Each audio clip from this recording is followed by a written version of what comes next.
Rheneas and Skarloey were talking quietly to Coldy next morning when Duncan stormed up, followed by Sir Handel. "Hello," chuckled Rheneas. "Here we go." "I nearly came off," fumed Duncan. "Those coaches pushed me. The thin controller says they didn't. He says I kept a bad lookout. We've no money to mend you, he said. And if it happens again, I'll leave you at the back of the shed. Why does he always pick on me? It's not fair." Skarloey said nothing. He just winked at Rheneas like this. "As you were saying, Coldy," remarked Rheneas, "you had 2 coaches on your trial trip? Did you ever take more?" "No, our line is so steep that we're only allowed 1. We each have our own. Mine's called Catherine. I know her well. That's most important." "Why?" asked Sir Handel. "They're only coaches." "Ours," said Coldy, "are something more. You pull your coaches, and you can see ahead. We push ours up, so we can't see. They watch the line for us. The guard watches too, of course, but Catherine's so clever that I know at once if anything is wrong." "That must take a load off your mind," said Skarloey. Coldy smiled. "But not off my buffers. Climbing's hard work, and needs lots of steam.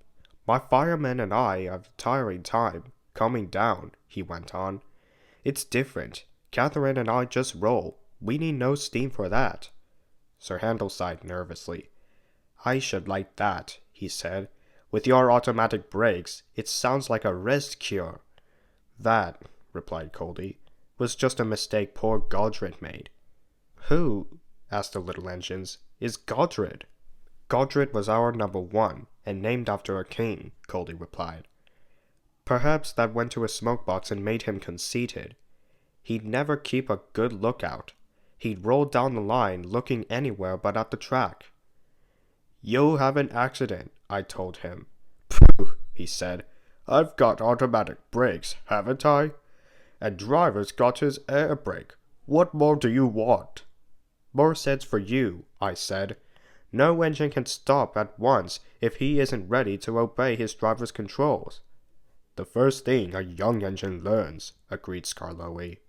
"Godred never learned sense. His driver and fireman and the manager all spoke to him. They even took him to pieces to see if anything was wrong. But he still went on in the same old way. One day I was going up and waited at a station for Godred coming down to pass me. As I waited, so it happened. One moment he was on the track, the next his driver and fireman jumped clear as he rolled over. No one was hurt. His coach stayed on the rails, and the guard braked her to a stop. They brought Godred home next day. "We've no money to mend you," said our manager, "so you'll go to the back of the shed." As time went on, poor Godred got smaller and smaller till nothing was left. What happened?" asked Duncan anxiously. "It's not nice to talk about," said Coldy. "But what happened? Why isn't it nice?" "Our drivers used Godred's parts to mend us," answered Coldy mournfully. Sir Handel and Duncan were unusually silent long after Coldy had gone home.